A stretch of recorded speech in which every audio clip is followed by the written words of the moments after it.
अच्छा ये भाई का कमेंट आया, ये बी पेन है आपके पास 48,000 रेट। अच्छा मैं आप गाइस आपको सबको पता चलूँ, काफ़ी लोगों को फ़र्क नहीं पता होता, जैसे ये भाई भी हैं इनको नहीं पता फ़र्क, ठीक है, कि बी और ए में क्या फ़र्क होता है। मैं आपको पता चलूँ, जो ए के होते हैं ना, एक तो उनकी प्रीमियम क्वालिटी होती है, दूसरा सबसे बड़ी निशानी है कि ग्रेड की पता क्या होती है, सबसे बड़ी निशानी ये होती है कि ये देखिए यहाँ पर स्टैंप लगी होती है।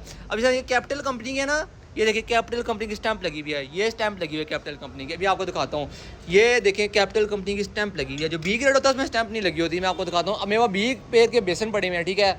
अब ये बी पेयर का बेसन है, लेकिन इस पर कोई स्टैंप नहीं लगी हुई, सिर्फ स्टिकर लगे हुए हैं, कोई स्टैंप नहीं है कहीं पर। ये बी पेयर का बेसन है, कोई स्टैंप नहीं लगी हुई कहीं पर। ये देखें, ये देख सकते हैं आप, कोई स्टैंप नहीं है, कोई स्टैंप नहीं है। इसी तरह ये देखें, ए ग्रेड का बेसन है, ये स्टैंप लगी हुई है कैपिटल कंपनी की, ठीक है। ये स्टैंप लगी हुई है कैपिटल कंपनी की, ये स्टैंप लगी हुई है कैपिटल कंपनी की। तो गाइस ये निशानी होती है एक रेट की, कि जिस कंपनी का सामान होता है ना, जैसे कि ये लिखा हुआ है सुपर मास्टर सेरेमिक, और यहाँ पर कुछ भी नहीं लिखा हुआ कि कौन सा स्टैंप लगा हुआ, क्योंकि बी पेयर है इसका, तो है कुछ स्टिकर भी नहीं, कुछ भी नहीं है, बी पेयर है। लेकिन अब ये देखें, मेंशन है कैपिटल कंपनी और साथ कैपिटल कंपनी का स्टैंप मेंशन है। तो अगर आपने किसी भी कंपनी का सामान लेना ना, अगर वो बंदा कह रहा है ए ग्रेड है, तो अगर एक कंपनी का नाम है ना, जैसे हमारी कंपनी का नाम है कैपिटल कंपनी का हम सामान सेल करते हैं, तो कैपिटल कंपनी की स्टैंप लगी लाजमी होनी चाहिए, तो ही वो ए ग्रेड होगा।